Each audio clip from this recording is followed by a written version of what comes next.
Halo semuanya, balik lagi sama Mas Jo di channel Encrypt Talks. Hari ini kita bakal bahas tentang basic money management buat trading ya. Jadi kenapa kita harus ngerti money management ini? Karena kalau misalnya kita nggak ngerti, kita asal trading dengan asal input size, kita tuh gampang kena margin call. Kita gampang ke likuidasi, jadi duit kita tiba-tiba habis nol. Terus kita juga tidak bisa menghitung trade expectancy atau gain expectancy ya. Jadi misal gini, kita trading dengan risk asal-asalan, jadi kalian entry misal di support resistance kalian udah ngerti ya technical analysis, tapi size-nya itu nggak nentu atau risk-nya itu nggak nentu. Jadi kadang kalian risk $25, kadang kalian risk $100 tanpa didasari dengan confluence data tambahan. Jadi memang main pakai feeling aja kayak gitu. Kalau untuk pemula ya seperti ini bahaya karena misal kalian ngambil setup yang sama ya, 1:3 RR-nya kayak gitu. Oke. Dari $25 yang ini, misal kamu win, artinya kamu dapat $75 ya kan. Tapi yang $100 ini kamu pas ngeris ke $100 itu kamu lose ya. Jadi ini tuh sebenarnya kamu win 3R. Ini tuh kamu karena SL jadi hilang 1R, oke? Tapi kalau misalnya dihitung secara dolar, ya ini dihitung secara dolar, kamu itu minus $25 ya. Kenapa? Karena kamu gainnya $75, tapi kamu ruginya 100 kayak gitu. Jadi kalau nggak ngerti money management yang ada kalian ngerasa untung tapi sebenarnya malah buntung gitu sih ya. Simpelnya. Jadi kita di sini bakal bahas beberapa topik. Yang pertama ada jenis order, terus ada fees. Kenapa kita belajar jenis order? Karena fee-nya itu berbeda, teman-teman. Ya, jadi sini aku jelasin dulu jenis order. Ini ada dua. Sebenarnya ada tiga ya. Ada stop order juga. Yang pertama itu ada limit. Kenapa gue pakai spidol ya? Ketik aja. Limit order, terus ada market order, ada juga stop order. Nah, jadi stop order ini sebenarnya kayak market order secara eksekusi, tapi strateginya itu limit order. Nanti gue bakal jelasin lah. Ya, untuk limit order, logiknya itu seperti ini. Bentar. Kalau misalnya limit, ya, misal kalian ngelihat harga itu uptrend, oke? Nah, area yang ideal untuk membeli itu kan ada di area sini ya, teman-teman. Jadi kamu limit di sini, oke? Limit. Kamu limit di sini. Order kamu itu tidak akan tereksekusi kalau harganya nggak nyentuh titik limit kamu. Misal harganya di sini udah naik, ya kamu nggak akan dapat entry, gitu, ya. Tapi kalau harganya nyentuh, terus nyentuh area limit kalian, nah order kalian tuh bakal masuk atau kalian tuh bakal entry kalian tuh bakal kena kayak gitu. Terus kalau misalnya limit order, let's say kamu ngelimit di sini di harga misal Bitcoin di harga 107.000 ya. Kalau misalnya dia itu tiba-tiba, misal di sini di atas ini 108.000 ya, dia turun ke 107.100. 107.100 itu di atasnya 107.000 bulat kan. Entry kalian tuh nggak akan kena. Jadi price itu harus nyentuh 107 dulu baru limit kalian tuh masuk kayak gitu. Baru limit kalian tuh kena. Ya. Terus bedanya apa dengan market order? Market order itu kamu langsung ngebeli di harga sekarang. Contoh, kamu melihat harga yang seperti ini ya. Pas price-nya retrace kamu langsung pengen beli. Jadi let's say di titik sini ini harganya adalah 106.700. Oke. 106.700 dan setiap detiknya kan gerak ya, bisa jadi 100.000, 106.710, 720. Nah, market order itu langsung ngambil orderan yang tersedia sekarang kayak gitu. Jadi harga-harga pasar. Jadi let's say tersedianya itu di 106.750. Nah, kamu tuh bakal dapet di harga segini. Oke. di harga sekarang. Kalau limit kan kita harus nunggu price-nya turun dulu ke area limit kita kan. Kalau market langsung dapat, langsung kita punya barangnya atau punya kontraknya kayak gitu. Ya. Nah, sekarang stop order. Oke, stop order ini kayak limit tapi eksekusinya itu market order. Contoh, kita melihat price yang uptrend. Di sini ya. Nah, di saat price-nya retrace, kita itu mau long atau beli the breakout. Jadi pas dia breakout di sini, kita baru mau beli. Kayak gitu. Jadi kita pasang apa namanya, posisi beli itu setelah price-nya nyentuh di sini. Ya, beda dengan limit. Kalau misalnya limit dalam logic di sini adalah kita pasang posisi sell untuk turun ke bawah. Tapi kalau misalnya stop order, kita tuh pasang stop order setiap saat kalau misalnya price-nya itu nyentuh high-nya ini, kita pasang stop order beli ya. Itu ke eksekusinya bakalan market order. Jadi contoh kayak kalian pasang alarm, price-nya bunyi terus kalian langsung market order kayak gitu ya. Jadi stop order itu sama kayak market, cuman strateginya itu kayak limit gitu. Oke, kalian udah ngerti sekarang. Sekarang kita bakal bahas tentang fee ya. Fee itu dibagi dua ya. Fee itu ada fee market sama fee limit. Jadi limit order itu disebut dengan maker fee. Terus market order itu disebut dengan taker ya. Atau kalau misalnya fee-nya ya taker fee kayak gitu. Maker fee sama taker fee ini ditentuin setiap exchange beda-beda ya. Dan tentunya limit order ini lebih murah daripada market order. Kenapa? Karena kalau limit kita itu ngebantu building booknya, order booknya. Ya, jadi kan kalau misalnya kalian trading, ini misal aku contohin, ini ada order book ya. Kalian tuh kalau limit, kalian tuh masukin order kalian di sini. Gitu. Kalau market, kalian ngambil orderan yang ada di sini. Jadi logiknya seperti itu ya. Ini kita tulis bukan membantu ya. Mengisi book, ini mengambil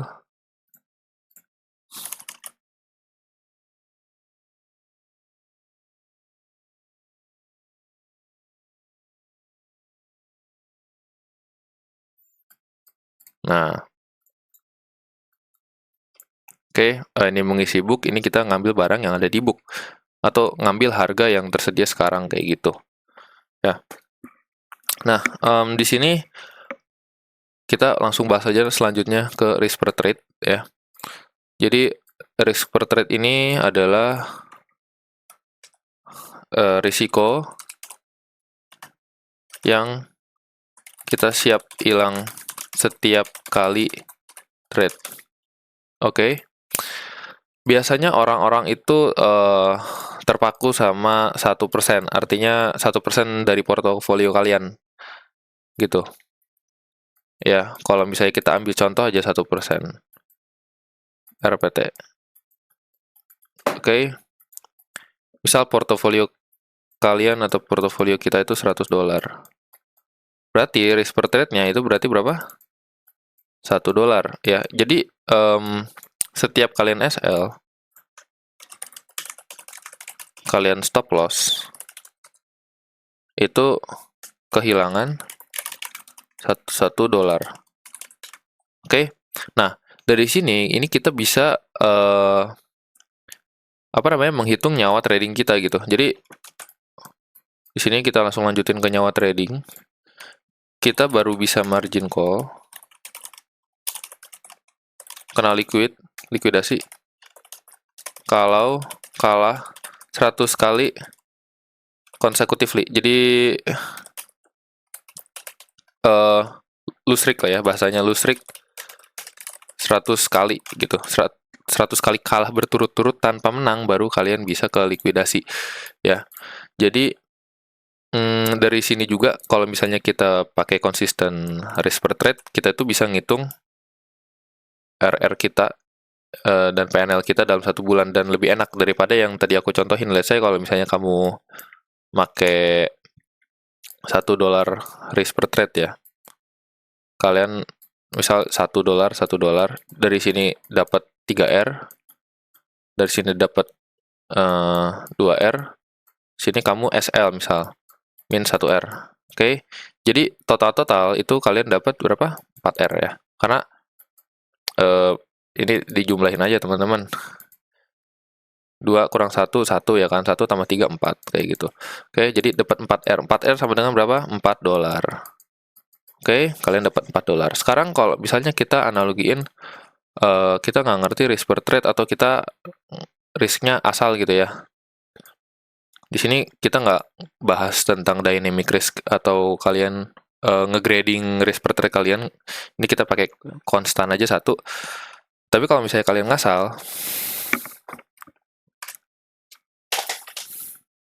let's say risk per trade kalian pertama di $3, yang kedua di $1, terus yang ke ini di $4 atau ya $5 misal. Di sini misal kamu lose 1R, misal di sini kamu menang 2R, sini kamu lose 1R, ya. Jadi kalau misalnya kita pakai risk per trade yang apa namanya $1, ini tuh harusnya BEP, guys. Ya harusnya BEP kayak gitu. Tapi karena ini kan 0 ya. Tapi karena kita ngasal risknya, jadi logiknya di sini adalah kita minus 3R, minus $3, ya kan? Terus kalian kalian dapat $2, kalian minus $5 kayak gitu. Jadi yang harusnya kalian BEP nggak mengalami kerugian di sini, tapi karena kalian asal-asalan, kalian tuh malah jadi rugi ya. Jadi di sini kalian tuh rugi $6 sebenarnya. Kayak gitu. Kalau kayak gini kan jadi susah ya. Yang harusnya kita untung atau BEP malah jadi rugi. Makanya sarannya untuk pemula adalah pakai constant risk dulu. Jangan dulu pakai risk yang beda-beda. Jangan dulu risk $1 terus besoknya pindah $2, pindah $3 gitu. Ya jangan dulu gitu.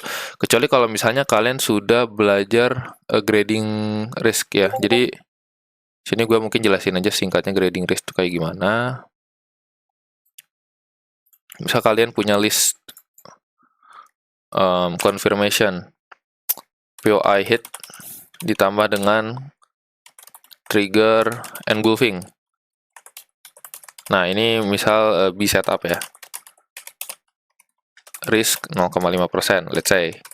Nah ini bisa kalian tuh grading kayak gini, tapi harus di jurnal juga, jadi jangan asal-asalan ya. Misal kalian ngelihat triggernya CVD divergence plus OI spike. Ini misal A plus setup gitu. Berarti kalian risk 2% misal ya, misal kayak gitu. Jadi dynamic. Fungsinya untuk apa? Ya, ini fungsinya untuk memaksimalkan gain dan meminimalisir kehilangan. Ya. Jadi kalau misalnya kalian udah belajar grading bisa bikin kayak gini. Kalau misalnya belum ya udah stick to 1% risk per trade kayak gitu. Jadi kita langsung aja coba praktekin trading di sini. Sama kita jelasin dulu trading via di Bluefin itu taker atau market order itu kena 0,06%, kalau maker itu kena 0,02% kayak gitu. Nah, jadi di sini gue bakal contohin pakai platformnya Bluefin. Kalau yang belum daftar trading di Bluefin, kalian bisa pakai referralku di sini ya, Mas Jo, atau klik linknya aja di bio, di deskripsi nanti, oke? Sekarang aku udah nyiapin $100 nih teman-teman untuk nyontohin ya. Jadi misal aku mau trading Bitcoin, aku nggak analisis ya, ini aku asal aja. Misal kita mau short teman-teman, ini kita contohin cara nentuin risk per trade ya. Ini aku mau short di sini, misal SL-nya itu di bawah sini, sorry, TP-nya itu di bawah sini, SL-nya itu di atas ya. Nah, sekarang gimana cara kita ngitung si risk per trade-nya kayak gitu. Di sini kita ketutupan gambar. Nah, di sini kita udah kelihatan ya, SL-nya kita itu 0,79%. Oke, 0,79%. itu sama dengan kehilangan kita 1% dari sini, jadi $1. Ya, kita langsung kalkulator aja. $1 dibagi 0,79%. Oke, 126,5. Nah, di sini teman-teman, aku tuh pakai cross ya, bukan isolated. Aku pakai cross. Terus leverage ini nanti aku bakal jelasin ya, ini sebenarnya kalian ubah-ubah nggak ngaruh gitu, asalkan jangan terlalu kecil karena kita scalping. Kenapa? Karena kalau misalnya leverage-nya 1 kali, itu kalian nggak bisa nge-scalp. Sorry, ini bukan scalping, ini intraday. Kenapa? Karena SL-nya itu di bawah 1%, teman-teman. Kalau SL-nya di bawah 1%, kalian mau nggak mau harus pakai leverage kan. Makanya di sini misal aku pakai leverage 10 lah. Ya, jadi maksimal aku bisa pasang size itu adalah $1.000 kayak gitu. Tadi mana kalkulator? 126 nih. $126,5 ya. Oke. Terus kita input SL-nya. Jadi kita bisa copy paste stop level kita atau SL kita, masukin kemana? Ke sini, TP SL-nya. Ya, jadi SL-nya di bawah sini kita bisa paste. Sini kita kelihatan kan? Kita tuh bakal kehilangan sekitar $1,14 kayak gitu. Jadi kalau misalnya kalian mau apa namanya? To be exact, itu kalian bisa pakai di otak-atik aja ya si price-nya atau enggak si amount-nya. Jadi misal kita mau market order nih teman-teman, langsung market order ya. Kita pasang dulu SL kita, ya kan di sini. Terus kita pasang size kita tadi 126 ya. 126,5. Oke. Nah, di sini kita bakal kehilangan $0,96 atau sekitar $1 kayak gitu. Ya, jadi kita langsung ntar masukin TP dulu misal gini. Kalau misalnya TP kita bakal dapat $3,73. Jadi di sini sama ya 3,8R. Di sini sekitar 3,7R sama. Sini kita bakal langsung pasang posisinya. Klik gitu misal. Ya, confirm. Nah, kalau sudah confirm, di sini kalian bakal melihat posisi kalian, PNL kalian, dan opsi-opsi contoh kalian mau close parsial atau misalnya close semua kayak gitu. Kalau misalnya kalian mau close posisi, kalian bisa klik yang close all ini ya. Nah, di sini aku kasih lihat kenapa leverage itu sebenarnya kalau udah buka posisi dan udah nentuin size itu nggak ngaruh. Misal kalian ubah aja nih ke 100x gitu ya. Bentar, kalau misalnya di sini kita harus nge-cancel si pending order kita katanya. Wait. Nah, kita ubah ke 100x nih teman-teman. Ya, geser 100x, confirm. Oke, kalau udah confirm, apakah ini jadi lebih cepat ke liquid? Apakah kita jadi gampang ke liquid gitu ya teman-teman? Enggak ya, karena kita masukin aja nih stop level kita masukin aja, oke.